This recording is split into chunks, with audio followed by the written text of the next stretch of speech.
당신은 부활을 정말 믿으십니까? 당신은 부활을 믿으십니까가 아니라 당신은 부활을 정말 믿으십니까? 라는 제목으로 우리 마태복음 100번째 말씀 함께 나누겠습니다. 유대의 율법은 처형된 사람의 시체가 밤새도록 그대로 걸려있는 것을 금지했습니다. 그 시체는 유대인의 하루가 끝나는 해 질 때까지는 장사되어야만 했습니다. 이것은 물론 예수님에게도 그대로 적용이 되었죠. 그분의 시체는 내려져서 장사되어야만 했습니다. 그러나 그분의 친족들은 모두 갈릴리 출신이었기 때문에 그들 중 누구도 예루살렘의 사유지나 무덤을 소유하고 있지 않았습니다. 이런 상황 가운데 복음서에서 지금까지 전혀 알려지지 않았던 한 사람이 등장을 합니다. 아리마대의 부자 요셉이라고 하는 사람입니다. 57절의 말씀이죠. 저물었을 때에 아리마대의 부자 요셉이라 하는 사람이 왔으니 그도 예수의 제자라. 빌라도에게 가서 예수의 시체를 달라 하니 이에 빌라도가 내주라 명령하거늘. 아주 용기 있게 이 빌라도 총독에게 나가서 예수님의 시체를 달라고 요구합니다. 그 시체를 받은 요셉은 59절에 시체를 가져다가 깨끗한 세마포로 싸서 바위 속에 판 자기 새 무덤에 넣어두고 큰 돌을 굴려 무덤 문에 놓고 가니, 당시 무덤은 이렇게 생겼습니다. 지금 보시면 이 당시 그 예루살렘에 아마 예수님이 아마 들어가셨던 무덤과 동일한 무덤일 텐데, 그 예루살렘에 지금은 또 발견되어진 당시의 무덤입니다. 바위와 같은 또는 큰 동굴과 같은 곳에 이제 시신을 안치하고 저렇게 큰 돌, 한 1.5톤에서 2톤 정도 되는 무거운 돌이죠. 그 무거운 돌을 이제 홈을 파가지고 저 밑에 저 땅에 무덤 입구 땅을 또 홈을 파서 맞추어서 무덤 문을 굴릴 수 있도록, 그래서 무덤 문을 막을 수 있도록 그렇게 만들어져 있는 것이죠. 그래서 장정 한 사람으로는 저 무게의 돌을 움직일 수가 없고요. 일반적으로 서너 명의 힘센 장정이 동원이 되어야만 저 무덤 문을 옮길 수가 있었다고 합니다. 근데 그 무덤 안에 시신을 안치시킬 때 그 모습을 끝까지 지켜보고 있었던 목격자가 있었습니다. 그것이 61절에 기록이 되어 있습니다. 거기 막달라 마리아와 다른 마리아가 무덤을 향하여 앉았더라. 지금 이 막달라 마리아와 다른 마리아가 무덤을 향하여 앉았더라. 그래서 예수님의 시신이 이 무덤 속으로 들어가는 것을 목격하고 있었다라는 겁니다. 이것은 아주 중요한 의미가 있고요. 마태가 괜히 이 사실을 기록한 게 아닙니다.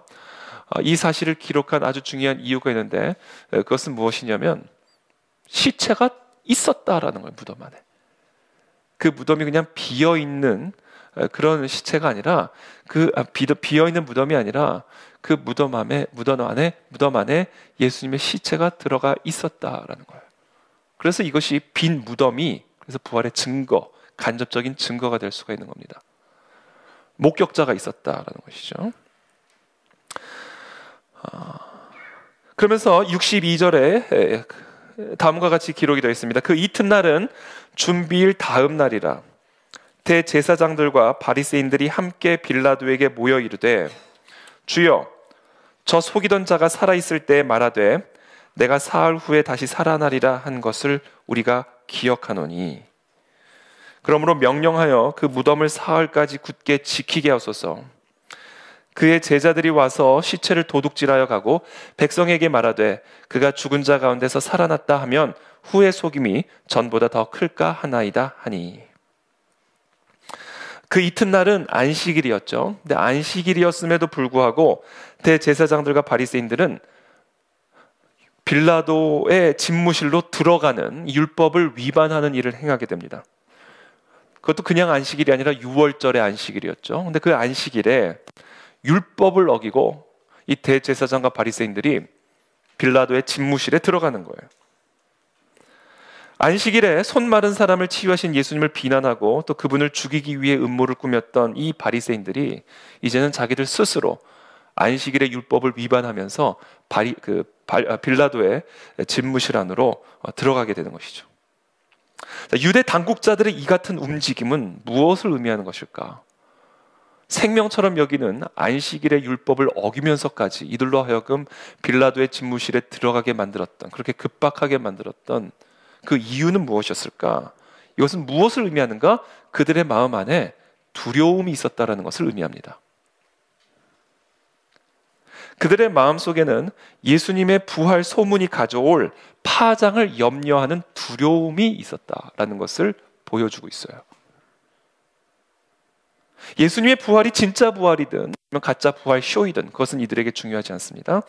어떻게 해서든 무덤에서 예수님의 시체가 사라지게 되고, 그래서 예수님이 부활하셨다라는 소문이 그것이 진짜든 가짜든 사람들에게 전파가 되어졌을 때 가져올 파장, 그 파장에 대한 염려와 두려움이 이들의 마음 안에 있었다라는 것을 보여주고 있는 거예요.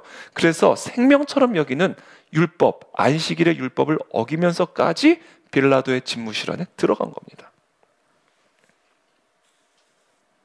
그렇다면 왜 이 예수님의 부활 소문이 이들에게는 그토록 큰 위협이 되었고 염려가 되었고 두려움을 가져다 준 것일까?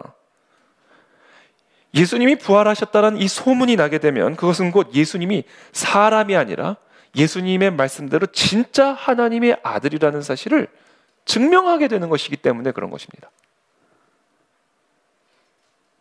바꿔 말하면 이 예수님의 부활은 예수님이 사람이 아니라 하나님의 아들이라는 사실을 증명하는 아주 결정적인 증거가 되기 때문에 무덤에서 예수님의 시체가 사라지는 것이 그것이 진짜 부활 때문이든 아니면 가짜 부활 쇼 때문이든 시체가 사라져서 예수님이 부활하셨다는 소문이 나게 되면 그것은 곧 예수님은 정말로 하나님의 아들이라는 것을 입증하게 되기 때문에, 그래서 안식일의 율법을 어기면서까지 빌라도에게 찾아간 거예요. 이것은 자신들의 권력에 심각한 위협을 초래하게 됩니다. 그래서 빌라도에게 찾아가서 그의 제자들이 와서 시체를 도둑질해 간 후에 백성들에게 말하되 그가 죽은 자 가운데서 살아났다. 그렇게 되면 후의 속임이 이전의 속임보다 더 클까 염려가 되나이다. 그 파장이 걱정이 되나이다. 이 이야기를 지금 빌라도에게 하고 있는 거예요. 헤롯의 사건을 기억합니까? 예수님, 아기 예수가 태어났다라는 그 소식을 들은 헤롯. 동방 박사가 저 하늘의 별을 보고 아기 예수에게 경배하기 위해 찾아왔다는 이 소식을 듣고 헤롯은 무엇을 결정합니까? 2살 아래 모든 남자들을 다 죽여라는 명령을 내립니다. 왜 그랬을까요? 지금 이 대제사장과 바리새인들 안에 있는 그 동일한 두려움이 헤롯의 마음 가운데 임했기 때문에 그런 거예요. 내가 이 땅의 왕인데 나 외에 다른 왕이 태어났다라는 소식을 듣고는 2살 미만의 모든 아이들을, 남자아이들 다 죽이라 명령을 내리는 것이죠. 왜 그랬을까요? 자신의 보좌가, 자신의 왕자가 위기에 처하게 되는 것을 의미하기 때문에 그런 거예요. 그것이 바로 지금 이 대제사장과 바리새인들 마음 안에 들어간 염려이고요. 나의 권력, 나의 위치, 나의 모든 유지하고 있는 질서, 이 모든 것들이 다 무너지게 될 것을, 그 파장을 염려한 이들이 율법을 어기면서까지 빌라도에게 찾아간 것입니다. 여러분, 세상의 권력자들 안에는 바로 이와 같은 두려움이 있다는 사실을 우리 모두가 반드시 기억해야 합니다. 세상의 모든 정치 권력자들의 마음 안에, 세상의 모든 종교 권력자들 마음 안에는 지금 이 대제사장과 바리새인들의 마음을 삼켜버린, 헤롯을 삼켜버린 그와 같은 두려움을 갖고 있다는 사실을 우리 모두가 이 영적인 안목을 갖고 기억해야 돼요. 세상의 권력자들은 자신들의 말을 따르지 않고 그리스도의 말을 따르는 기독교인들에 대한, 교회에 대한 두려움을 가지고 있습니다.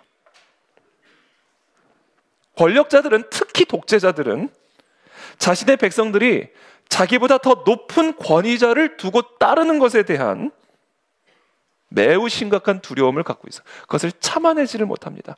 내가 아닌 다른 왕을 섬기는 거, 내 말이 아닌 다른 왕의 말을 따르는 교회와 기독교인들에 대한 두려움을 가지고 있어요.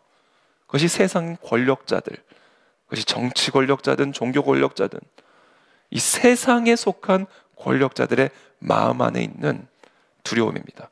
바로 그 두려움이 아기 예수 탄생 당시 헤롯의 마음 안에 들어갔던 두려움이요, 그래서 학살을 명령한 것이요. 바로 지금 대제사장과 바리새인들의 마음 안에 들어간 두려움이다. 제 목소리가 왜 이러지죠, 갑자기? 저도 적응이 안 되네요. 제가 약간 목이 쉬어가지고. 갑자기 루이 암스트롱의 목소리가 나오고 있습니다.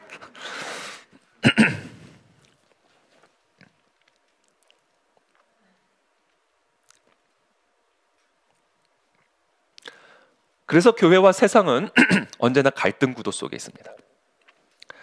그래서 세상의 지도자와 교회는 언제나 갈등 구도 속에 있어요. 왜? 세상의 권력자들 안에는 교회에 대한, 성도에 대한 두려움을 갖고 있기 때문에 그렇습니다. 우리는 이것을 반드시 기억해야 돼요.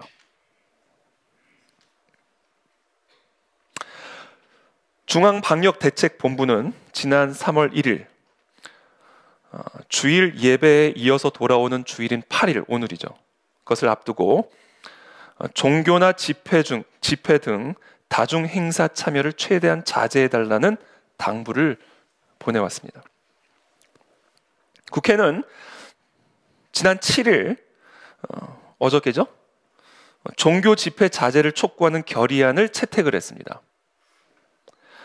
이재명 경기도도지사는 이번 주말 상황, 그러니까 오늘입니다. 이번 주말 상황을 지켜보면서 경기도 내에 종교 집회 금지 명령을 심각하게 고민하겠다라고 밝혔습니다. 특별히 이재명 도지사는 이렇게 이야기를 했습니다. 종교 행위를 중단하라는 것이 아니라 예배를 집합 방식이 아닌 가정 예배 방식으로 전환하는 등 종교 행위 방식을 일시적으로 변경해 달라는 것이라고 말을 했습니다. 그러면서 또 이렇게 말했습니다. 지금은 코로나19로 인하여 국민의 생명과 공동체의 안전이 위협받는 비상 상황이므로 적극적이고 강력한 예방 조치가 불가피하다. 지금 이 순간에도 도와 일선 시군 공무원들이 집합 예배가 아닌 가정 예배를 설득하고 있다라고 전해왔습니다. 저는 이 중앙방역대책본부의 권면과 또 이재명 도지사를 비롯한 지금 현재 우리나라의 당국자들의 이와 같은 조치와 이와 같은 권면을 100% 동의합니다. 매우 합리적이고 또 이 시기에 매우 필요한, 저는 그런 예방 조치라고 100% 동의를 합니다.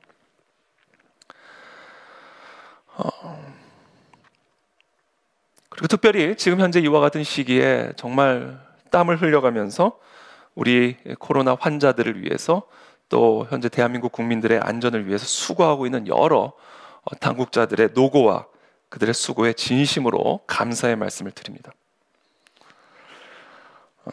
그런데 한국교회는 지난 2월 말부터 지금까지 우리 한국교회, 적어도 우리 세대가 한 번도 경험해보지 못한 그런 시기를 지금 우리가 지나고 있습니다. 사실은 말로만 했지 진짜 이런 일이 일어날 줄은 몰랐죠.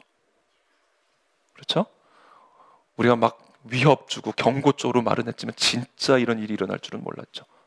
불과 한 달 전만 해도.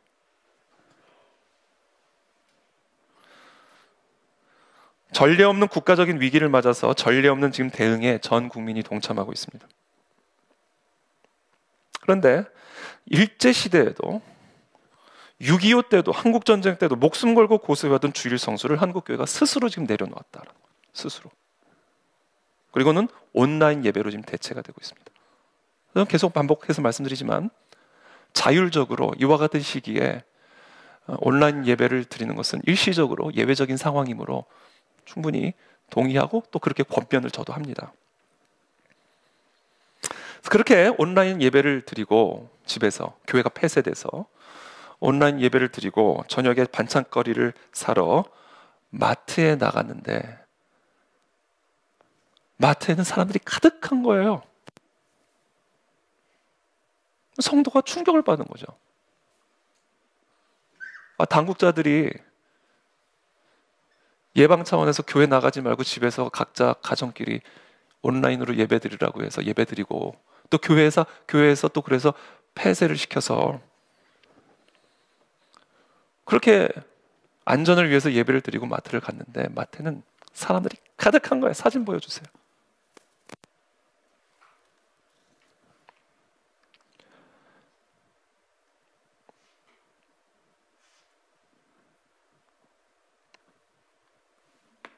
저도 이마트를 다녀왔거든요. 지난주에. 뭐 사람들이 많이 있더라고요. 지난 1일, 3월 1일 그냥 화면 그냥 해놔 주세요. 제가 지난 3월 1일 최근에 오픈한 유명 공연이 있습니다. 물론 지금 여러 공연들, 행사들이 지금 다 많이 취소는 되고 있지만 취소하라고 명령 내린 적은 없어요. 정부가 자발적으로 취소했지. 근데 아주 지난 주일 3월 1일에 아주 유명 공연이 시작이 되었는데 그 공연을 본 한 관객의 리뷰를 발췌한 글이에요. 신종 코로나 바이러스 감염증이 확산하는 가운데도 이날 오후 7시 공연의 객석에는 빈틈을 찾기 어려웠다.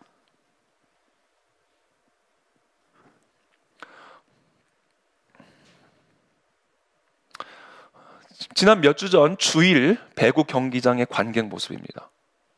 지난 불과 몇 주 전 배구 경기장 관객석의 모습이에요.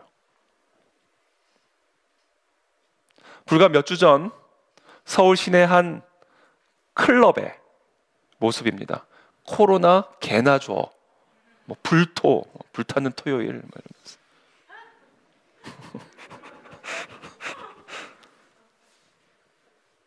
수많은 젊은이들이 저렇게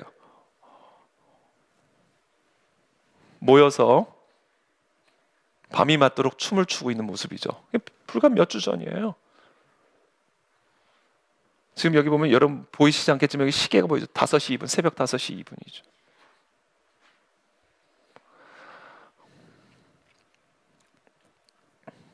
지금 어제도 보니까 저 문자요. 예배를 자제해 주세요. 예배를 자제해서 몇 개 문자를 받았는지 몰라요.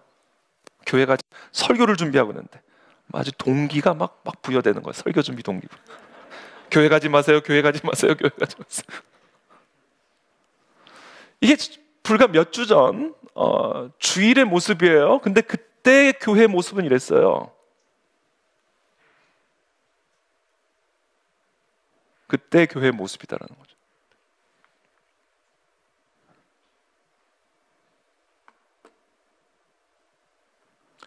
심지어 일부 지자체에서는요, 교회에 공문을 보내서 집회 금지 조치 긴급 행정 명령을 선포했습니다. 위반하시면 벌금 300만 원을 내리겠다라는 거예요. 다시 그 문서를 좀 보여주세요. 종교 집회 금지 협조 요청문을 발송하고 있고요. 지금 현재 확인된 곳만 경북 칠곡, 경산, 경남 창원, 의창, 인천 연수 등에서 이런 내용의 공문을 보냈다고 합니다. 그리고 그 외에도 강원 정선군에서는 각 교회 보낸 공문에서 코로나19 유행 상황이 교회를 중심으로 확대되고 있다. 사실입니까? 지금 코로나19 유행 상황이 교회를 중심으로 확대되고 있습니까? 엄밀하게 따지면 신천지죠. 그게 왜 교회예요?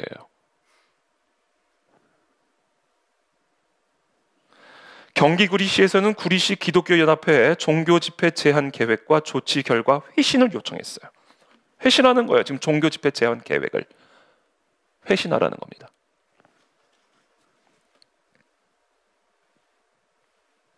저는 아까도 말씀드렸지만 지금 현재 우리 당국의 코로나19 확산 방지를 위한 여러 헌신과 노력을 진심으로 감사를 드리고 또 그들이 지금 우리에게 권면하는 그런 모든 요청들에 대해서도 100% 동의합니다. 또 필요한 조치라고 생각을 합니다. 그러면 대형 마트도 막아야죠. 그럼 영화관도 막아야죠. 그들의 말처럼 이런 것들은 수익을 내는 곳이기 때문에 강제할 수 없는 형편이라면 교회가 예배당 폐쇄를 망설이는 게 헌금 때문이라는 망발도 하지 말아야죠.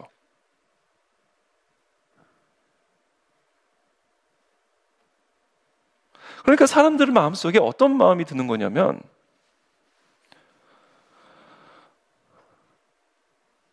이게 지금 코로나 확산의 주범이 마치 교회인 것처럼 이제 확산이 되기 시작하는 거예요. 막는데도 간다는 거예요. 막는데도. 그런 인상들을 주잖아요. 그 사람들의 마음속에, 특별히 우리 성도들의 마음속에, 그러면 마트도 막아야지. 교회를 막을 건 교회 일주일에 한 번 가는데.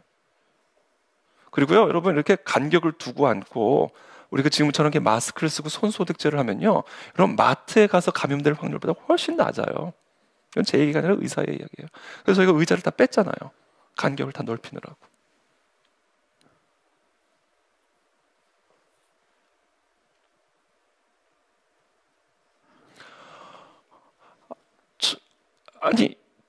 진짜 이 코로나19 확산의 이유를 한번 따져볼까? 그럼 정부 초동 조치의 실패죠. 초기에 막았어야죠. 그리고 우리의 예배를 이렇게 힘들게 만든 부분에 대해서 사과를 해야죠, 먼저. 그렇지 않습니까? 아니면 방역을 해주든지. 문서 한 장 날려보내가지고 교회 집회 참여 제안을 부탁드린다. 수시로 문자를 날리는 이런 부분들에 대해서 이게 설득력이 있냐, 이게. 설득력이 있냐. 지금도 중국에서는 뭐 몇만 명인지 모르는 중국 사람들이 자유롭게 드나드는 이런 상황에 예배를 금지하면 이게 확산을 막을 수 있어요?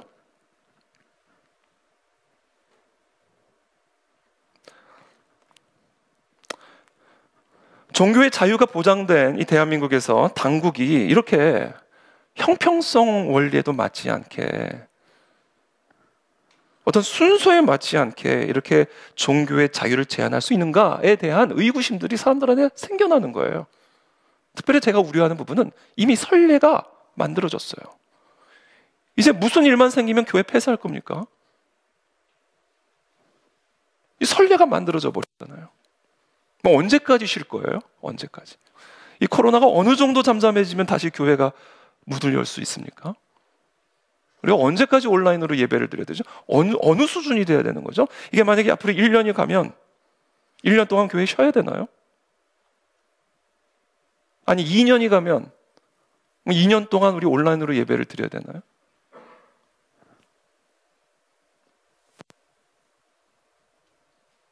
기약이 없어요, 지금.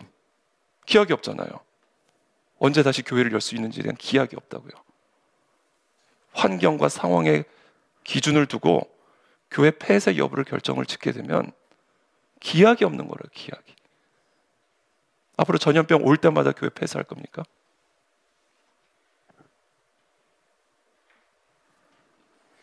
사도행전 24장에 보면 더들로 변호사가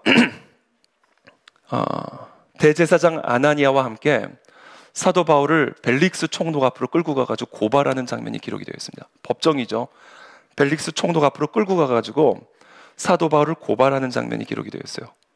대제사장 아나니아가 더들로 변호사를 대동하고, 그때 이 사도 바울을 고발하는 고소장의 내용이 24장에 기록이 되어 있습니다. 우리가 보니 이 사람은 어떤 사람이다? 전염병 같은 사람이다. 여러분, 전염병과 그리스도인들은 구분을 짓지 않아요, 세상은. 세상은 복음과 전염병을 구분 짓지 않아요.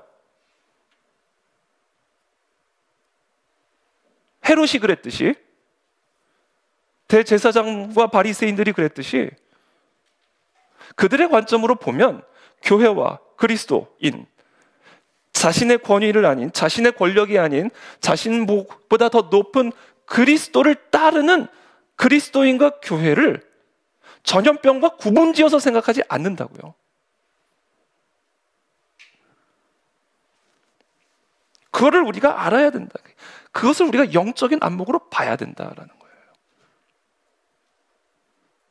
그래서 지금 이 대제사장과 바리새인들이 율법을 어기면서까지, 안식일을 범하면서까지 빌라도 집무실로 달려 들어간 거예요. 이 전염병을 막아야 된다, 이거는. 어떻게 해서든지 이 전염병을 막아야 된다.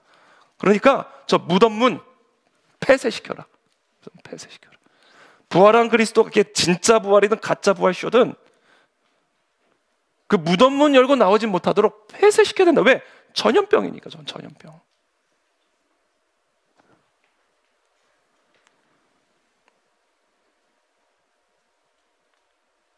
그래서 65절에 이렇게 얘기하는 거예요. 빌라도가 이르되 너희에게 경비병이 있으니 가서 힘대로 굳게 지키라 하거늘 그들이 경비병과 함께 가서 돌을 인봉하고 무덤을 굳게 지키니라.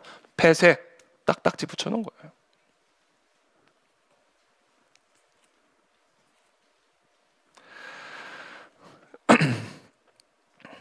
그리고는 11절부터 보세요. 여자들이 갈 때 부활 이후의 사건이죠. 진짜 부활이 일어난 거예요. 그것을 여자들이 목격한 겁니다. 여자들이 갈 때 경비병 중 몇이 성에 들어간 모든 된 일을 대제사장들에게 알리니 그들이 장로들과 함께 모여 의논하고 군인들에게 돈을 많이 주며 이르되 너희는 말하기를 그의 제자들이 밤에 와서 우리가 잘 때에 그를 도둑질하여 갔다 하라. 거짓말을 시키죠. 뇌물을 주고. 만일 이 말이 총독에게 들리면 우리가 권하여 너희로 근심하지 않게 하리라 하니 군인들이 돈을 받고 가르치는 대로 하였으니 이 말이 오늘날까지 유대인 가운데 두루 퍼지니라. 빈 무덤이 된 거 그 제자들이 훔쳐갔다라는 소문이 당시 유대인들에게 바닥에 퍼졌다라는 거예요. 여러분, 무덤 문을 막고 있다고 해서 예수님의 부활을 막을 수가 있습니까? 경비병들의 입을 돈으로 막는다고 해서 부활의 소식을 막을 수가 있습니까? 여러분, 이게 이 세상의 어리석음이에요. 그러니까 세상 안에는 교회와 그리스도인들, 부활하신 그리스도에 대한 두려움이 있을 뿐만 아니라 어떤 생각을 품고 있는지 아세요? 힘으로, 빌라도의 권력을 가지고 또는 거짓말로, 거짓 속임수로 이 부활의 소문을, 전염병을 차단할 수 있다고 생각해요. 차단할 수 있다. 막아낼 수 있다고 생각합니다. 이게 세상이 갖고 있는 두려움인 동시에 어리석음이에요. 여러분, 인간은 하나님을 막을 수가 없습니다. 이 세상은 하나님을 이길 수가 없어요. 그러니까 벌금 물린다고 해도 이렇게 예배를 드리잖아요. 못 이겨요, 세상이 우리를. 제가 생각했어요. 만약에 내일, 다음 주부터 예배 드리는 교회에 대해서는 300만 원 벌금 내리겠다라는 행정명령을 내리면 어떻게 해야 될까? 그때는 어떻게 할까요? 저는 우리 성도들을 믿어요. 어떻게 해야 될까? 이게 현실이 될 수 있거든요. 현실이 될 수 있거든요. 안전이라는 이름으로. 전염병 같은 사람 죽이는 건데, 바울. 안전을 위한 일인데. 천하에 흩어진 유대인들을 소유하게 할까봐, 이 전염병이 천하에 흩어진 유대인들에게 확산될까봐 죽이는 일인데, 공의죠. 안전이고. 그런데 중요한 사실은 그럼에도 불구하고 이 세상은 바울을 못 이겼다라는 거예요. 벨리스 총독이 바울을 못 이겼어요. 세상은, 인간은 하나님을 이길 수가 없어요. 세상은 교회를 이길 수가 없어요. 여러분, 성경을 불태우면 성경이 사라집니까? 성도를 죽이면 성도가 사라집니까? 교회를 파괴하면 교회가 사라질까요? 이미 다 실패했죠. 역사가 증명하잖아요.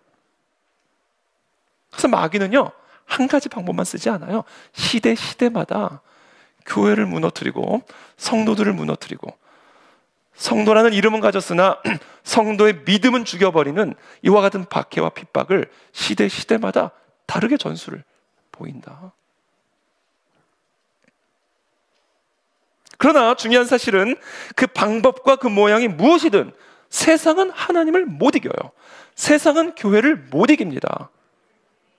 이기는 것처럼 보일 수는 있어요. 결국에는 져요. 교회가 살아남았습니까? 로마 제국이 살아남았습니까?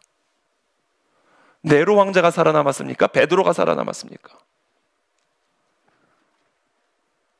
교회가 살아남았습니까? 공산당이 살아남습니까? 살아있는 것처럼 보일 수는 있어요.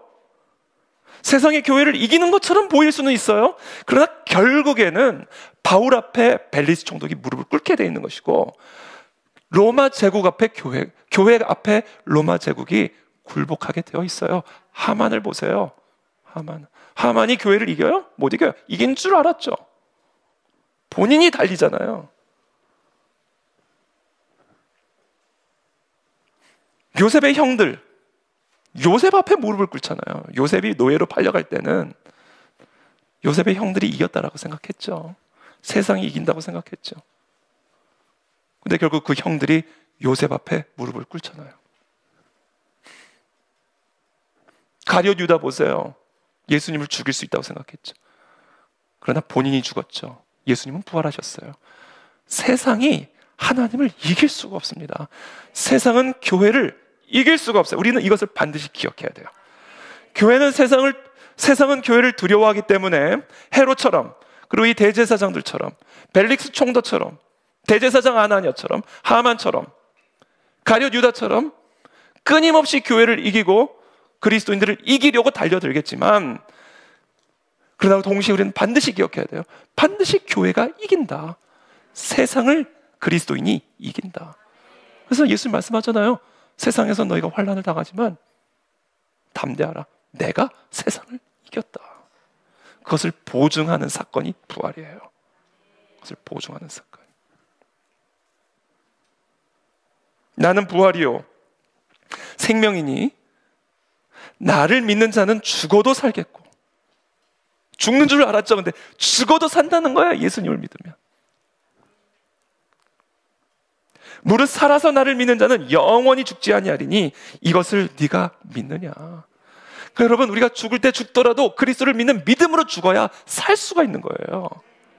우리가 걸릴 때 걸리더라도 그리스도를 믿는 믿음으로 걸려야 그 자리에서부터 그리스도의 부활의 역사가 시작이 될 수가 있는 겁니다. 정말 설령 교회가 폐쇄될 때 폐쇄되더라도 그리스도를 믿는 그 믿음으로 폐쇄를 당해야 다시 교회가 부활할 수가 있는 거예요. 그렇지 않고 피해 다녔다가는 그냥 죽는 거예요. 그냥 죽는지도 모르고 죽는 거예요. 나는 부활이요 생명이니 나를 믿는 자는 죽어도 살겠고 무릇 살아서 나를 믿는 자는 영원히 죽지 아니하리니 이것을 네가 믿느냐. 여러분 믿으십니까?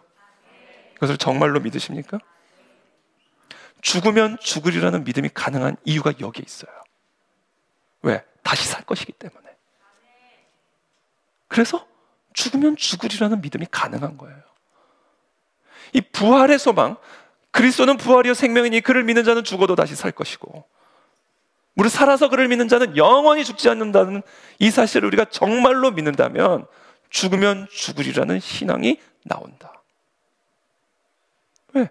다시 살 거니까. 우리는 죽지 않고 영원히 사는 존재니까. 그것을 바로 그 그리스도의 부활이 증언하고 보증하고 있으니까. 그래서 나사로의 무덤 앞에 완전한 절망과 슬픔에 잠겨있는 이 여인들 앞에서 예수님이 질문하는 거예요. 정말 이걸 믿느냐? 이게 지금 예수님이 이 위기 속에서, 이 무덤문과 같은 위기 속에서 이 땅의 모든 성도들을 향하여 질문하고 계시는 내용입니다. 주님은 지금 이것을 확인하고 싶으신 거예요. 그래서 일부러 늦게 가셨잖아요. 나사로를 구하러. 죽은 다음에 가셨잖아요. 뭐 때문에? 이것 때문에요. 확인하고 싶으신 거예요. 그래서 하나님이 하시는 일을 보여주기를 원하셨던 거예요. 그러니까 제가 계속해서 반복하는 거예요. 여러분 빨리 코로나가 끝나기를 원하십니까? 안 원하세요? 당황스럽네 갑자기. 원하잖아요. 이거 확인시켜 드려야 돼요. 근데 예배를 쉬자고요? 지금? 이거 빨리 예수님에게 확인시켜 드려야 된다고요. 그래야 하나님이 하시는 일을 우리 가운데 보여주실 수 있다고요. 근데 교회를 폐쇄시키자고요?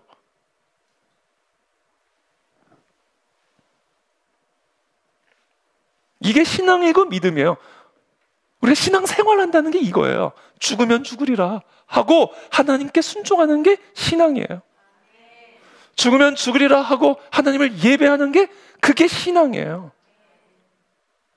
그리고 그것을 가능케 하는 것은 나는 부활이요 생명이니 나를 믿는 자는 죽어도 살겠고 무릇 살아서 나를 믿는 자는 영원히 죽을 일이 없다 라는 것을 정말로 믿는 그 믿음, 오늘 본문에 예수님이 부활한 것과 똑같이 우리도 부활하게 될 것을 믿는 그 믿음으로만 가능한 일이다. 그래서 우리는 지금과 같은 위기 속에서 이거를 물어야 돼요. 정말 나는 이걸 믿는가? 믿는다고 저는 생각해 왔어요. 저도 진짜 믿는가? 진짜 부활을 믿는가? 정말 그 부활의 소망이 지금 내 안에 있는 소망이고, 진짜 그 부활의 소망이 죽으면 죽으리라며 어떤 상황에서도 하나님을 예배하게 만드는 동력인가? 진짜 내 안에 있는 소망이란 부활의 소망, 그것인가? 를 지금 예수님은 확인하고 싶은 거예요.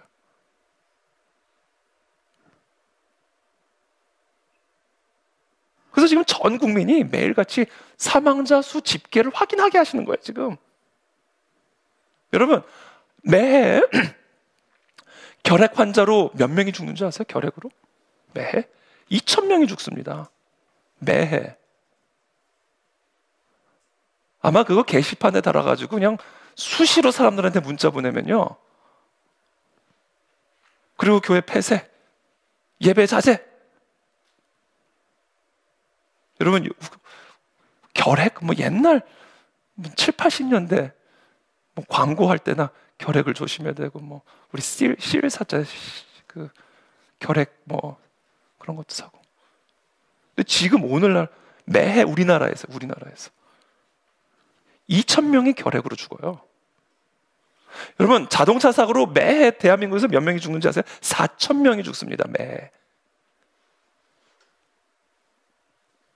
그렇게 따지면 우리 자동차 사고로 죽을 확률이 훨씬 더 많은 거예요.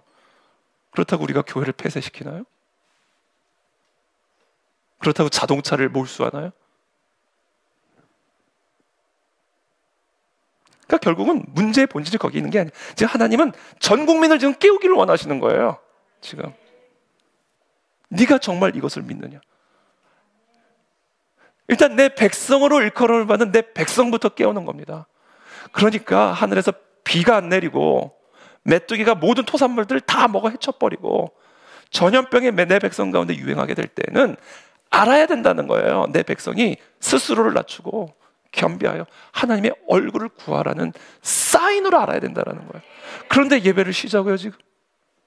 그런데 교회를 폐쇄시키자고요? 이건 도대체 누구의 뜻일까요? 이게 무슨 의미일까요? C.S. 루이스의 말처럼 우리의 믿음이 정말 살고 죽는 문제가 되기 전까지는 내가 정말 뭐를 믿고 있는지를 알 수가 없는 거예요. 알 수가 없는 거예요, 이거는.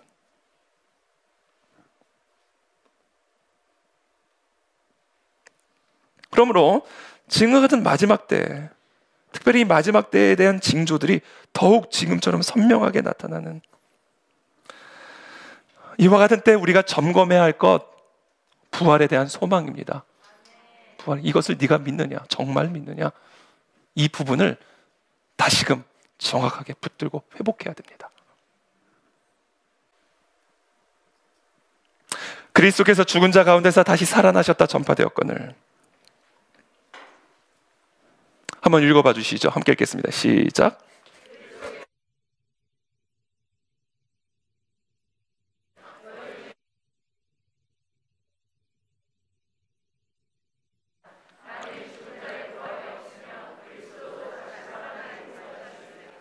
어찌 죽은 자 가운데서 부활이 없다 하느냐? 분명히 그리스도께서 죽은 자 가운데서 다시 살아나셨다라는 이 역사적 증언이 전파가 되었는데 어째서 없다고 하느냐? 이게 사실인데, 진짜로 일어난 일인데 왜 이것이 있을 수 없는 일이라고 생각하느냐? 만일 죽은 자의 부활이 없다면 그리스도도 다시 살아나지 못하셨을 것이다. 그러니까 부활이 없었다면 그리스도께서도 다시 살아나실 수가 없었다. 그러면서 이렇게 얘기하죠. 그리스도께서 만일 다시 살아나지 못하셨다면 우리가 전파하는 것도 다 헛것이다. 그리고 너희의 믿음도 다 헛것이다. 그러니까 우리가 예수 그리스도의 부활을, 그리고 그 부활의 소망을 갖고 살지 않다면 우리 믿음은 다 가짜라는 거예요. 가짜. 부활에 대한 소망이 진짜 믿음이다. 왜? 우리는 부활하신 그리스도를 믿는 자들이기 때문에. 그리고 나도 그와 같이 부활할 것을 믿는 자들이기 때문에 이 믿음이 없다면 다 헛거라는 거예요. 그래서 오늘 이 본문에 우리가 함께 읽은 이 본문에는 부활의 역사성, 부활의 진실성을 증거하는 여러 가지 증거들이 기록이 되어 있습니다. 마태가 그것을 기록하고 있죠. 특별히 누가복음에도 이 부활의 사실성을 아주 구체적으로 기록을 하고 있습니다. 누가의 직업은 뭐였죠? 의사였죠. 의사가 그리스도의 부활에 대해서 정확하게 있는 그대로 역사적 기록을 하고 있어요. 마태는 직업이 뭐였죠? 마태는 세리죠. 이 세리는요, 돈 계산하는 분이에요. 계산이 밝은 사람이라고요. 그런 사람이 지금 예수 그리스도의 부활에 대해서 기록을 하고 있는 겁니다. 자, 이 부활의 사실성을 증거하는 아주 중요한 증거 자료가 기록이 되어 있어요. 그건 뭐냐면 여자들의 증언입니다. 여자들의 증언. 이 모든 일의 역사가, 이 모든 역사들이 여자들의 증언을 통해서 우리에게까지 왔어요. 여러분들도 아시다시피 당시 유대 사회의 여자들이라고 하는 것은 아무런 권위나 권리가 없는 존재였습니다. 그래서 법정에서 여성들의 증언은 증거로서의 효력을 갖고 있지 않았어요. 그런데 왜 이 여인들을 통하여 첫 번째 부활의 증인으로 삼으셨을까? 만약에 누군가가 부활 이야기를 조작하려고 했다면, 그리고 오늘 이 대제사장들이 장로들과 논의하면서 지금 조작하고 있잖아요, 이 부활 소식을. 정말로 누군가가 부활 이야기를 조작하려고 했다면 절대로 캐스팅하지 않을 사람들이 여자들이에요. 왜? 여자들은 법정에서 증인으로서의 효력 자체가 없으니까. 누가 그런 증인들을 캐스팅합니까? 그래서 고린도전서 15장에 있는 이 바울이 기록하고 있는 부활의 증인들 그 목록을 보면요, 여성들은 다 빠져 있어요. 이게 바울이 반여성적 성향을 갖고 있었기 때문이 아니라 그 고린도전서 15장에는 법적으로 효력이 있는 증인들만 기록하고 있는 거예요. 그만큼 여성을 부활의 첫 번째 증인으로 삼는 행위는 정말 이것을 조작하려고 했다라면 절대로 하지 않을 일. 그래서 하나님 그 여인들을 사용하셨는지도 모르죠. 근데 그 여인들의 증언이 무엇이었는가? 그것이 1절부터 기록이 되어 있습니다. 우리 1절부터 한번 다 같이 한번 10절까지 함께 읽어보겠습니다. 1절부터 10절까지 시작.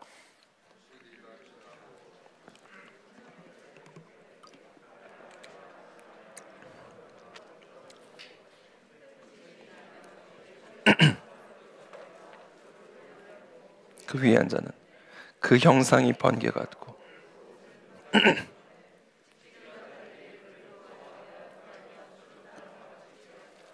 천사가 여자들에게 말하여 이르되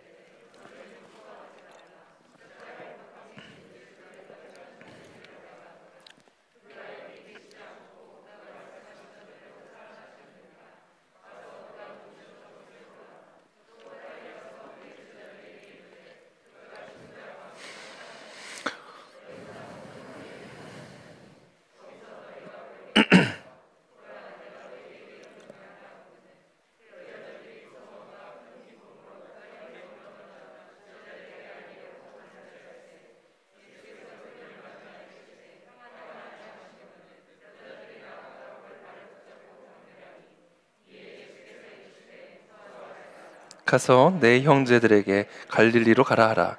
거기서 나를 보리라 하시니라. 아멘. 그러니까 절대로 삼지 않을 만한, 캐스팅하지 않을 만한 증인들을 캐스팅하셨을 뿐 아니라 정상적인 사고를 가진 사람이라면 절대로 하지 않을 이야기들을 만들어낸 거예요. 이게 만약에 조작이라면. 아니, 누가 여인들의 말을 듣겠으며, 당시 사회에서.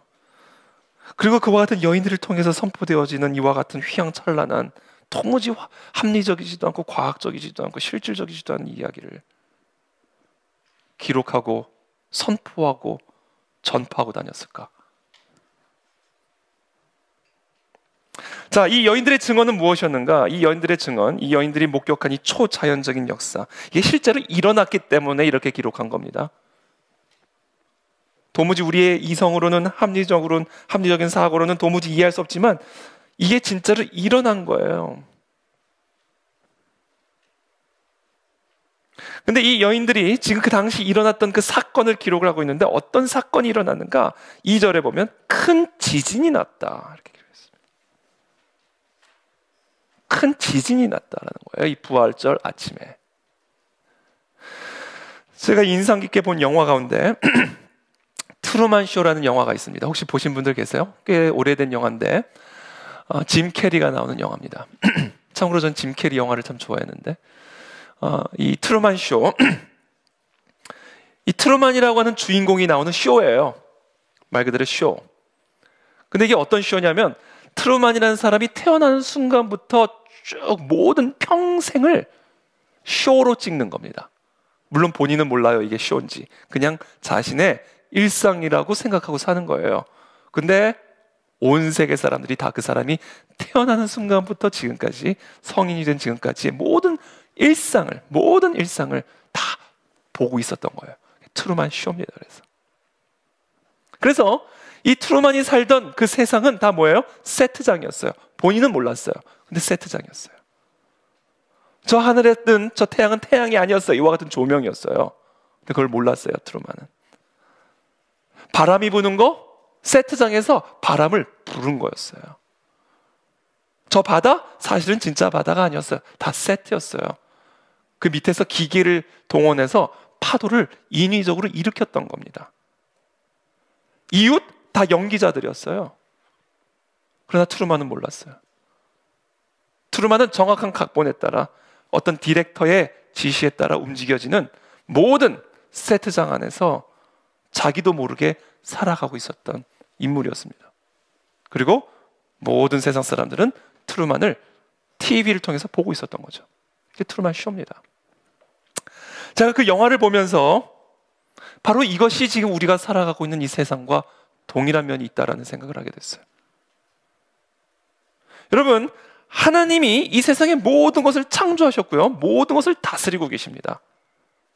마치 그 드라마의 디렉터가 조명의 밝기를 조정하고 있는 것처럼, 필요에 따라 파도를 불러일으키고 바람을 불러일으키는 것처럼, 필요에 따라 이런 배우 저런 배우들을 동원하는 것처럼, 우리가 살아가고 있는 이 세상은 하나님이라고 하는 디렉터가 다스리고 통치하는 거대한 세트장과 같아요. 여러분, 왜 우리나라에 지진이 안 일어나고 있는지 아세요? 물론 지진이 소소하게는 일어나죠. 그러나 일본 고베 지진과 같은 지진, 제가 한번 고베에 갔더니 고베 그 지진 박물관이 있더라고요. 그래서 당시 그 고베 지진이 일어났을 때 순식간에 수많은 사람들이 자다가 죽었어요. 새벽에 일어났거든요. 오랜 시간도 아니에요. 몇 초, 몇 분? 그 사이에 수많은 사람들이 자다가 건물이 무너지고 땅이 꺼져서 그대로 죽었어요. IT 지진, 불과 몇 초 만에, 불과 몇 분 만에 수많은 사람들이 목숨을 잃었습니다. 오후 4시경인가? 그래서 그냥 일상을 살아가다가 어느 순간 땅이 꺼지는 거예요. 상상이나 했겠습니까? 불과 5분 전까지만 해도. 근데 왜 우리나라에는 그와 같은 지진이 안 일어나고 있는지 아세요? 하나님이 붙들고 계시기 때문이에요, 여러분. 물론 지질학자들은 다른 이야기를 하겠죠. 우리가 알아들을 수 없는.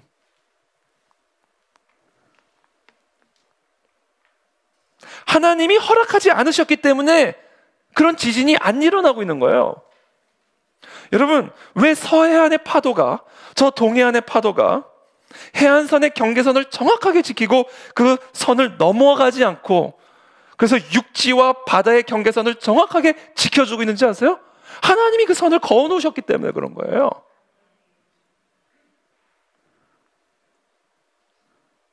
그의 능력의 말씀으로 만물을 붙드시며, 히브리서의 말씀이죠. 태초에 천지를 창조하신 그 말씀이 그 천지를 붙들고 계시기 때문에 땅이 요동하지 않고 있는 겁니다, 여러분. 바다가 정확하게 그 경계선을 지켜주고 있는 거예요. 주여, 태초에 주께서 땅에 기초를 두셨으며 하늘도 주의 손으로 지으신 바라.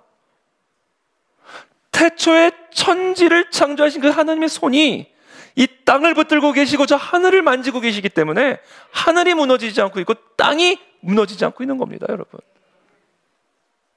지진은 바로 이 사실을 가르쳐주는 표적이에요.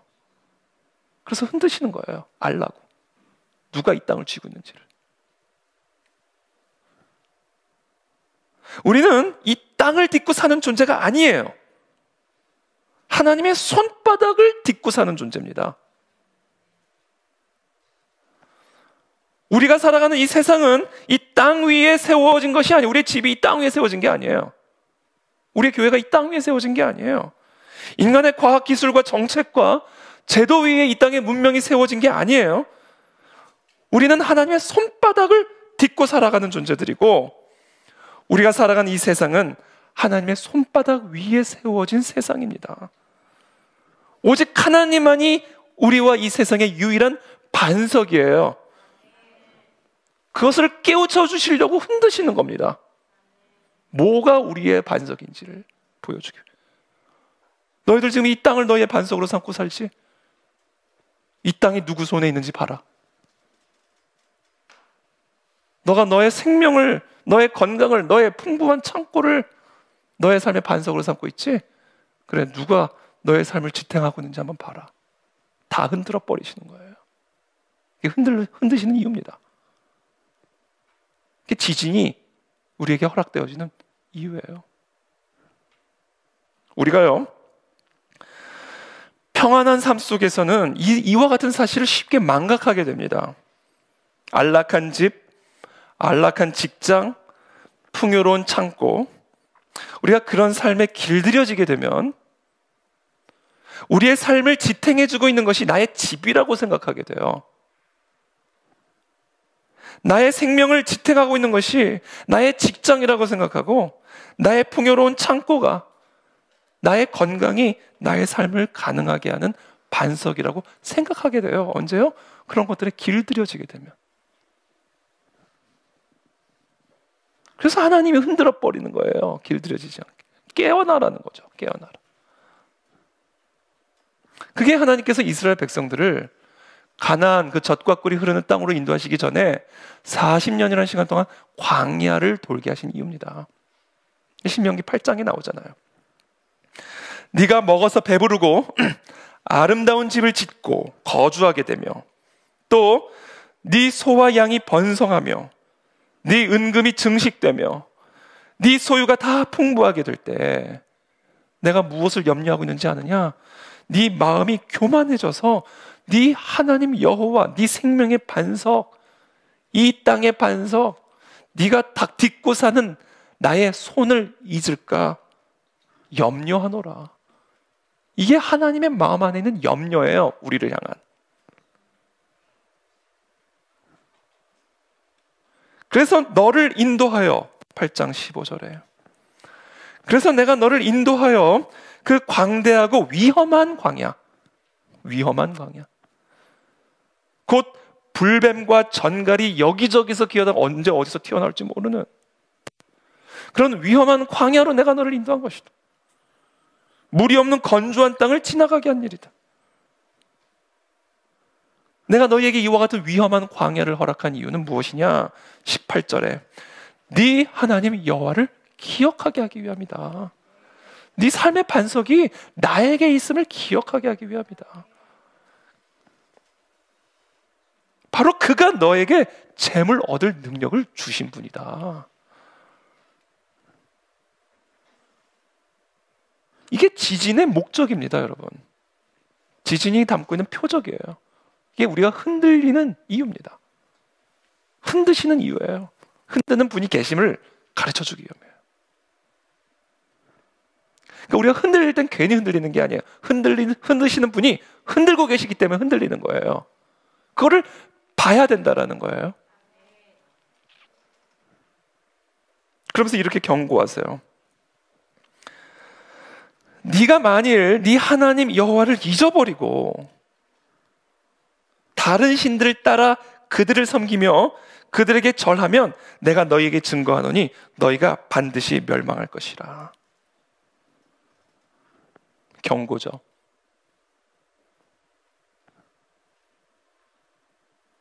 예수님이 다시 오실 때 최후의 심판을 앞두고 어떤 징조가 나타날 거라고 경고하셨죠? 지진이에요. 그 지진을 보고 이제 곧 오실 예수 그리스도께로 빨리 돌아오라는 겁니다. 하늘에서 별이 떨어지게 될 것을 분명하게 경고하셨어요. 태양이 그 빛을 잃어가기 시작할 거라고 그랬어요. 왜 이와 같은 현상이 예수 그리스도의 다시 오심을 앞두고 이 땅 속에서 일어나게 될까요? 태양의 빛을 유지하고 계시는 분이 계심을 가르쳐 주시기 위함이에요.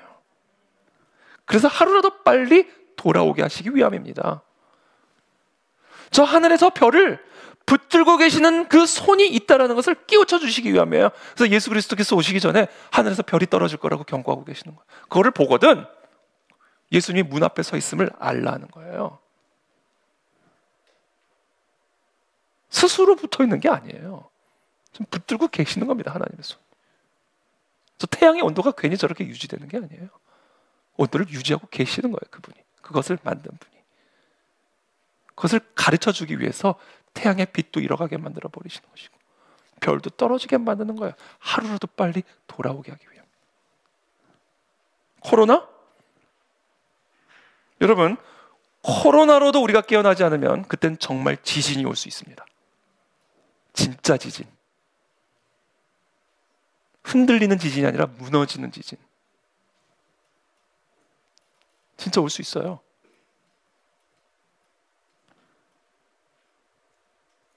광야를 통과하면서도 모르면 멸망밖에 없는 거예요. 그런데 예배를 쉬자고요? 근데 교회를 문 닫자는 그와 같은 말을 우리가 어떻게 받아들여야 될까? 저는 그와 같은 당국자들의 말에 100% 동의한다니까요. 필요성을.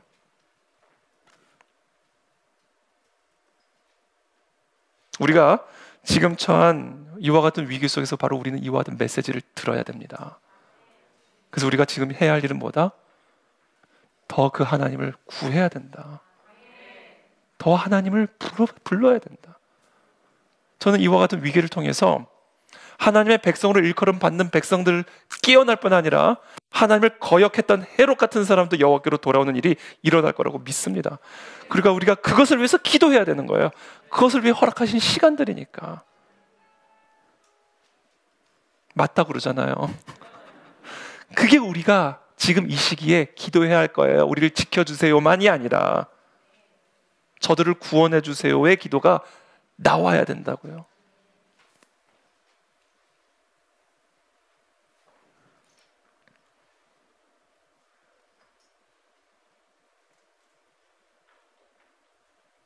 나는 여호와라 다른 이가 없느니라. 나는 빛도 짓고 어둠도 창조하며 나는 평안도 짓고 환난도 창조하나니 나는 여호와라. 태초에 창조하신 하나님이 지금 쉬고 계시는 게 아니죠. 이 모든 일들을 행하는 자니라 하였노라. 이 모든 일들은 다 하나님이 하시는 일이다. 나 외에는 다른 이가 없다라는 사실을 알라. 이게 지진이 담고 있는 표적이에요. 코로나가 담고 있는 메시지고요.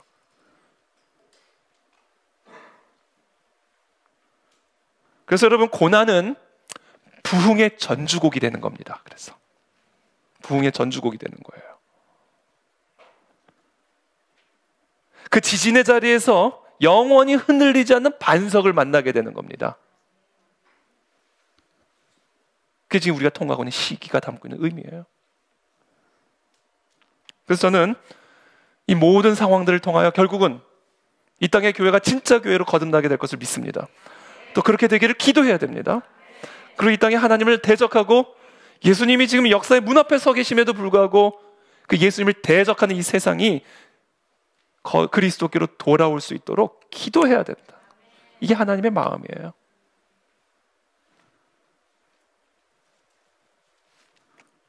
이 여자가 목격한 당시 부활 아침에 일어난 사건입니다. 그리고 바로 그것이 이 두 여인이 경험한 부활절이었어요.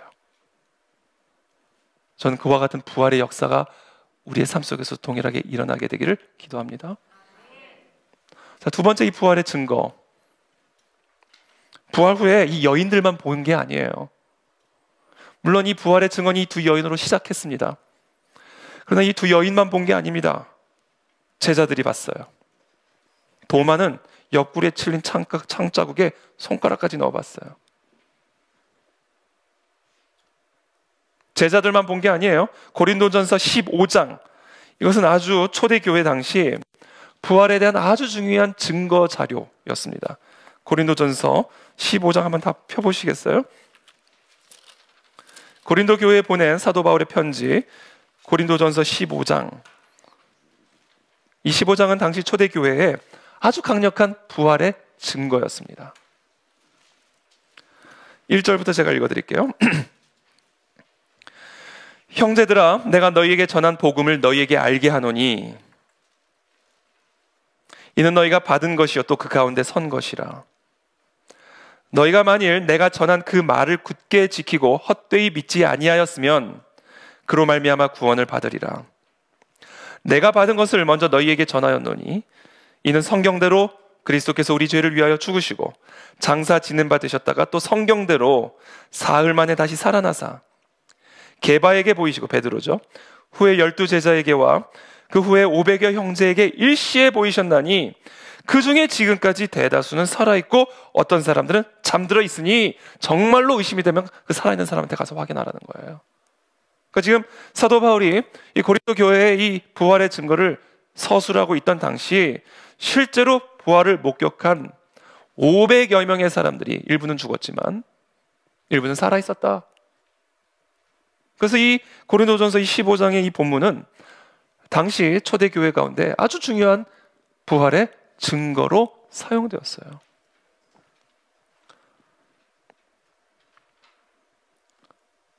여러분, 살기 위해서 거짓말하는 사람은 있습니다. 살기 위해서 maybe 이런 사람이 있어요. 그러나 자기가 거짓말이라고 하는 사실을 믿으면서 그 거짓말을 위해서 목숨을 거는 사람은 없어요. 누가 있겠습니까? 거짓말을 위해서 목숨 거는 사람이 어디 있어요? 살기 위해서 거짓말은 해도 진리가 아니면 그렇게 할 수가 없는 거예요.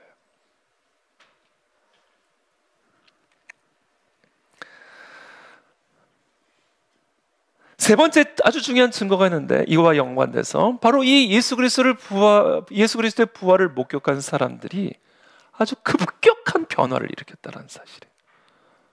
며칠 만에. 며칠 전에 예수님 부인하고 살겠다고 도망간 사람이 이제는 그 부활하신 예수 그리스도를 자신의 생명을 걸고 죽으면서까지 전파하기 시작한 거예요. 그래서 9절에 이렇게 얘기하는 겁니다. 8절부터, 죄송해요, 7절부터. 그 후에 야고보에게 보이셨으며 그 후에 모든 사도에게와 맨 나중에 만삭되지 못하는 난자 같은 내게도 보이셨느라. 당신들은 내가 누군지를 알지? 이야기하는 거예요. 내가 어떤 사람이었는지 알지? 예수 그리스도의 부활, 전염병 같은 이 소식 전파하고 다니는 사람들 내가 다 잡아가두고 돌로 쳐 죽였던 사람이야. 그런데 나도 그 부활하신 예수 그리스도를 만났다는 거예요. 나는 사도 중에 가장 작은 자라. 9절에 나는 하나님의 교회를 박해하였으므로 사도라 칭함받기를 감당하지 못할 자니라. 그러나 내가 나든 것은 하나님의 은혜로 된 것이니 내게 주신 그의 은혜가 헛되지 아니하여 내가 모든 사도보다 더 많이 수고하였으나 내가 한 게 아니라 나와 함께 하신 하나님의 은혜로라. 변화된 삶. 베드로 보세요. 베드로는 예수님 쫙 따라가다가 예수님이 딱 사선을 넘어가 버리니까 그냥 도망가 버리잖아요. 도돌이표 같아요. 그 사선이 다시 그 갈릴리 바다로 도망가잖아요. 왜? 쭉 따라가다가 예수님이 사선까지 넘어가네. 그래서 사선만은 못 넘어가도록 칼까지 뽑아가지고 종의 귀까지 쳐본 거예요. 근데 예수님을 따라가다 보니까 칼은 집어넣으라고 그러시고 사선을 넘어가 버리시네. 그리고는 베드로는 도망간 거예요. 그게 베드로였다고요.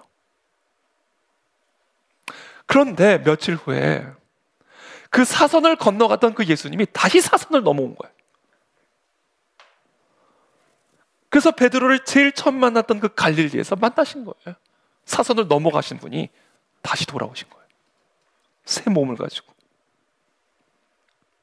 그것을 경험한 겁니다, 베드로가. 그래서 베드로가 변화돼 버린 거예요. 그리고 그 변화된 제자들과 사도들이, 아주 급격하게 변화된 그 제자와 사도들이 자신이 만난 그 부활하신 그리스도를 전 세계를 다니면서 선포하기 위해 흩어져 버린 겁니다. 그리고 그 복음이 오늘날 지금 이 자리 우리에게까지 전달된 거예요. 우리는 지금도 이 코로나를 뚫고 누구는 온라인으로 또는 누구는 교회에서 그 부활하신 예수 그리스도를 예배하기 위해 이 부활절 아침에 만나는 겁니다. 이게 어떻게 가능했을까요? 부활하신 그리스도를 만난 변화된 사람들을 통해서 가능한 일이다.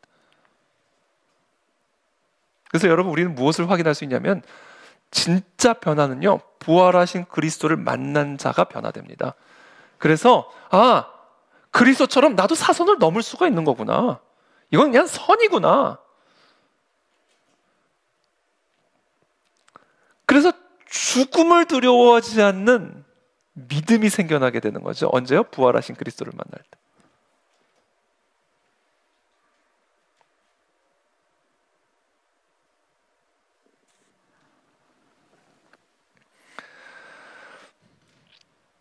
여러분, 저와 여러분들이 정말로 변화되고 싶다면, 이 부활하신 예수 그리스도를 만나야만 합니다.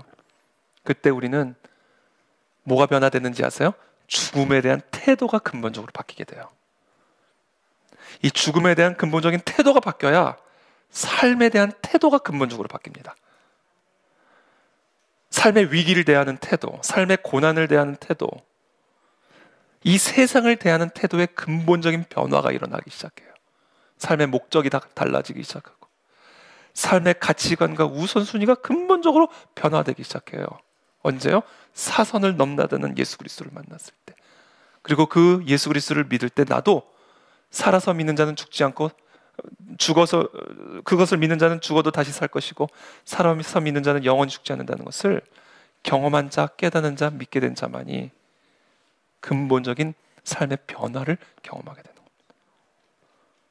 그것을 위해서 하나님께서 우리에게 이와 같은 위협을 허락하신 거예요. 정말로 믿느냐? 이게 믿어져야 세상을 이기는 교회가 되는 겁니다. 여러분, 세상이 무조건 교회를 못 이기는 게 아니에요. 세상을 못 이기는 교회가 있어요. 성도 딱지 붙이고 있다고 세상이 무조건 그 앞에서 굴복하는 게 아니에요. 세상이 이길 수 없는 성도가 있어요.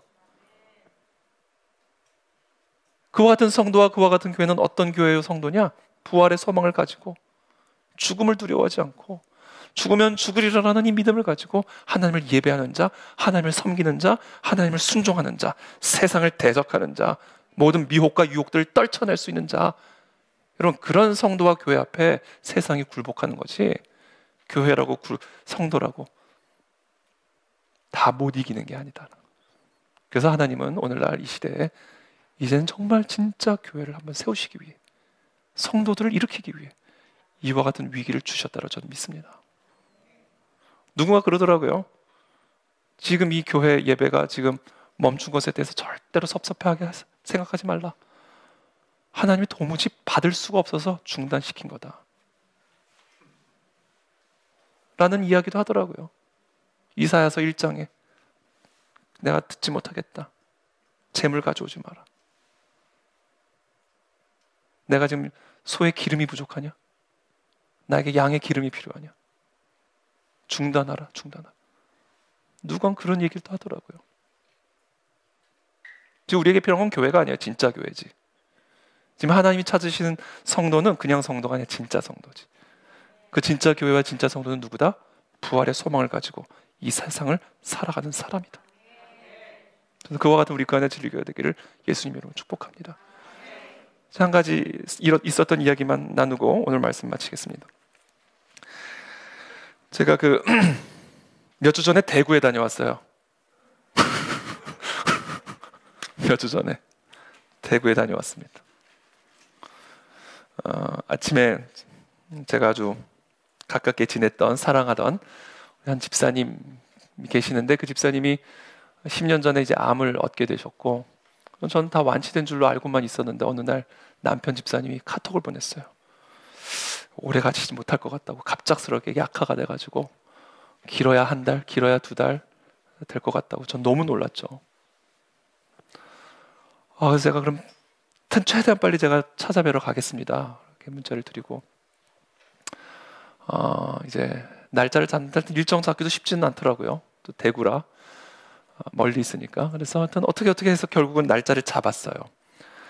그리고는 이제 아내랑 같이 이제 기차표까지 다 예약을 하고 이제 가려고 하는데, 바로 전날 그 약속 당일에 점심 약속이 있다는 것을 제가 깜빡하고 있었어요.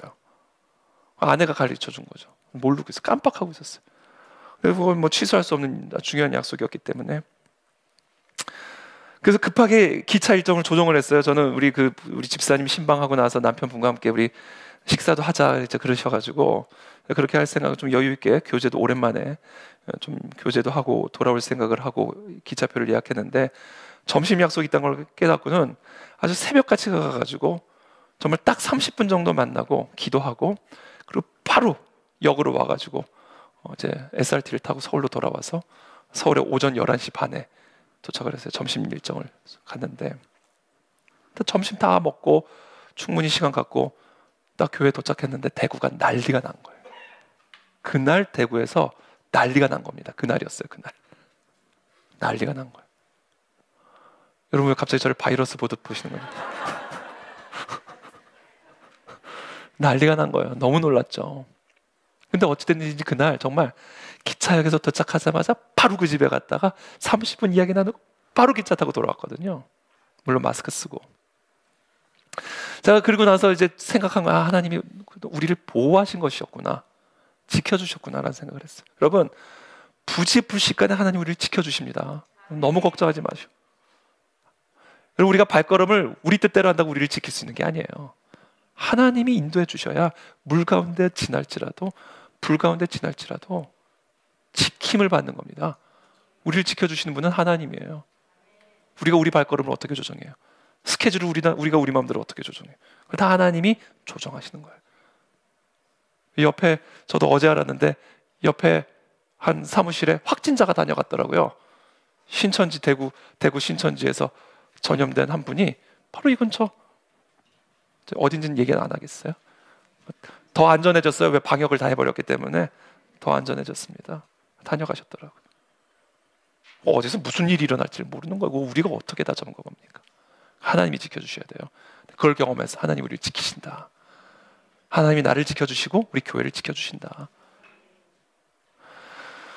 그러고 나서 이제 그분하고 이제 만나서 간략하게 이제 이야기를 나누고 또 말씀도 나누고 기도를 하고 돌아오는데, 제가 가는 길 내내 내가 무슨 얘기를 해야 되지? 이분에게 내가 이분에게 어떤 이야기를 해줘야지? 내가 어떤 설교를 해야 되지? 이분에게 무엇이 설교로 들릴까? 지금 그러니까 무슨 말을 해도 안 될 것 같은, 무슨 말을 해도 실수할 것 같은 그런 염려가 있는 거예요, 제 마음 안에. 그래서 제가 계속 기도하는 가운데 어떻게 해야 되나, 무슨 설교를 해야 되나, 무슨 말씀을 나눠야 될까, 무엇이 위로가 될까, 무엇이 격려가 될까. 그러고는 이제 가서 이렇게 딱 양쪽 부부가 앉아서 이야기를 나누는데, 하나님이 자연스럽게 대화를 이끌어 가셨어요. 제가 이 이야기를 먼저 나눠서 제가 경험했던 이야기를 한번 나눠드렸어요. 먼저 제가 몇 년 전에 그 병원 신방을 다녀온 일이 있습니다. 췌장암 말기 환자였는데 50대 중반의 여성이었어요. 췌장암 말기 환자의 형제가 이제 자기 누님이 아직 예수님을 믿지 않고 아주 심각하게 예수님을 거역하고 부인하는 분이기 때문에 꼭 와서 기도 좀 해달라, 그리고 예수님을 영접하고 세례를 해달라, 세례기까지 준비를 하고 찾아갔습니다. 근데 병상에 안 계시더라고요. 그러니까 제가 온다는 소식을 듣고는 피했던 거예요. 근데 이제 결국은 만나고 이제 병상에서 이제 그분과 대화를 시작을 했습니다. 그냥 일반적인 정말 전도 설교, 전도 메시지. 예수님을 믿으셔야 됩니다. 예수님을 믿으면 우리가 구원을 받고 영생을 얻습니다. 그리고 제가 질문, 이것을 네가 믿느냐? 이것을 믿으시겠습니까? 그랬더니 그분이 저를 아주 좀 약간 퉁명스럽게 쳐다보면서 아니요? 그렇게 얘기했어요. 아니요. 퉁명스럽게. 아니요? 그 와중에, 그 상황 속에서. 그 제가 순간 너무 당황스러운 거예요. 웬만하면 다 영접을 하셨는데 아니요? 딱 그러니까 거기서 네, 그럴 수도 없고 안 믿겠다는 분에게 또 붙잡고 얘기하는 것도 어색하고 이거 어떻게 해야 되나 순간 그런 제가 다시 정신을 차리고 성령의 인도하심을 따라 다시 메시지를 전하기 시작했어요.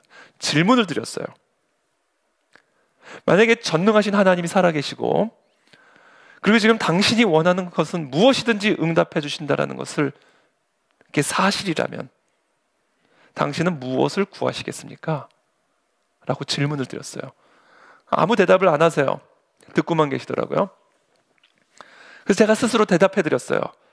지금 이 병이 나음을 얻기를 원하시지 않겠습니까? 정말로 당신의 마음에 그 간절한 소망이 하나 있다면 그 병을 깨끗이 치유하는 것 아니겠습니까? 그래서 이 병상에서 나와 가족의 품으로 돌아가는 것 아니겠습니까? 만약에 전능하신 하나님이 살아계시고 당신을 위해서 무슨 일이든 할 수 있다면 그것을 당신이 구하지 않겠습니까? 그랬더니 뭐 가타부타 대답 없이 그냥 가만히 듣고만 계셔요. 그리고 제가 계속해서 대화를 이어갔어요. 그런데 설령 하나님께서, 전능하신 하나님께서 당신의 이 질병을 깨끗이 치유하실지라도 결국 다시 이 자리로 돌아옵니다. 누구든. 당신이나 나나 결국에는 다시 이 자리로 돌아옵니다. 그때는 무엇을 구하시겠습니까? 단순히 시간을 연장하는 것이 근본적인 해결책입니까? 결국엔 다시 누구나 우리 모두가 이 자리로 돌아올 텐데 그때는 당신이 무엇을 구하겠습니까? 그러면서 제가 시편 23편 1절의 말씀을 읽어드렸어요. 여호와는 나의 목자시니 내가 부족함이 없으리로다. 하나님이 당신의 목자가 되어주시면 이런 상황 속에서도 여러분들의 마음에, 당신의 마음에, 당신의 삶에 어떤 부족함도 없을 겁니다. 왜? 그 하나님은 우리를 설령 사망의 음침한 골짜기를 지나가게 할지라도 영원한 그 하나님의 집으로 우리를 인도하실 것이기 때문에 나는 부활이요 생명이니 나를 믿는 자는 죽어도 살 것이고 무릇 살아서 나를 믿는 자는 영원히 죽지 않는다고 말씀하셨기 때문에 그 예수 그리스도를 당신의 부활이요 생명의 목자로 영접하시겠습니까? 갑자기 이분이 눈동자가 흔들려요. 그 질문에 네가 믿느냐? 무덤 앞에 선 그 백성들에게 이것을 네가 믿느냐? 라는 질문을 딱 던졌을 때 아마 그 여인들의 눈에도 눈동자가 흔들림이 있었을 거예요. 그분의 눈에서도 흔들림이 있었어요. 지진이 일어났다고요, 눈에서. 그러면서 갑자기 펑 하고 울음이 터진 거예요. 꺼이. 그리고 예수님을 영접하셨고 세례를 해드렸어요. 그리고 얼마 후에 하나님의 나라로 가셨어요. 그 이야기를 제가 해드렸어요, 우리 집사님에게. 나 솔직히 무슨 말을 해야 될지 모르겠다, 이 자리에서. 근데 집사님, 결국에는 집사님이나 우리 모두 다 이 자리로 돌아옵니다. 결국에는. 그래서 우리에게 지금 필요한 것은, 진짜로 우리에게 필요한 것은 예수 그리스도이십니다. 예수 그리스도가 누구신지를 볼 수 있는 눈이 열리는 겁니다. 나는 부활이요 생명이 나를 믿는 자는 죽지 않는다. 죽어도 다시 산다. 그러니 나를 명접하라, 믿어라. 이것을 네가 믿느냐? 그 말씀을 하신, 그 질문을 하신 그 예수 그리스도를 볼 수 있는 눈이 열리는 게 지금 집사님이나 우리 모두에게 필요한 단 하나의 소망의 근거다. 왜? 결국 다 우리 모두 다 이 자리로 올 거니까. 차별이 없이. 그리고 제가 기도를 해드리고 돌아왔습니다. 그러면서 대구에 그런 일이 터진 것들을 경험하게 되면서 알았어요. 제가 깨달아서 하나님이 주시는 메시지를. 아, 우리 그 집사님만 지금 그런 자리에 서 있는 게 아니라 사실은 대구 시민 전체가 그 자리에 서 있었던 거구나. 아, 대구 시민만 지금 그 자리에 서 있는 게 아니라 대한민국 전체가 지금 그 자리에 서 있는 거구나. 그것은 단순히 그 집사님의 문제가 아니었구나. 우리 모두의 문제구나. 우리 모두가 다 그 동일한 자리에 서 있는 것이구나. 그렇다면 지금 우리에게 주시고자 하시는 메시지는 무엇입니까? 이것을 네가 믿느냐? 이게 지금 우리에게 필요한 거예요. 그것을 위해서 우리는 하나님의 은혜를 구해야 합니다. 그 눈을 열어주시도록, 이 눈에 지진이 일어나도록. 그래서 하나님의 은혜로만 가능한 일이다. 그와 같은 은혜가 우리 안에서 일어나기를 기도하기를 원하고요, 그와 같은 은혜가 지금 이 순간에도 그 하나님을 대적하고 있는 수많은 사람들에게 일어나게 되기를 기도하며 나아갑시다. 그것이 지금 우리가 처한 이 상황 가운데 담겨져 있는 하나님의 메시지다. 그것을 위해서 함께 기도하며 나가겠습니다.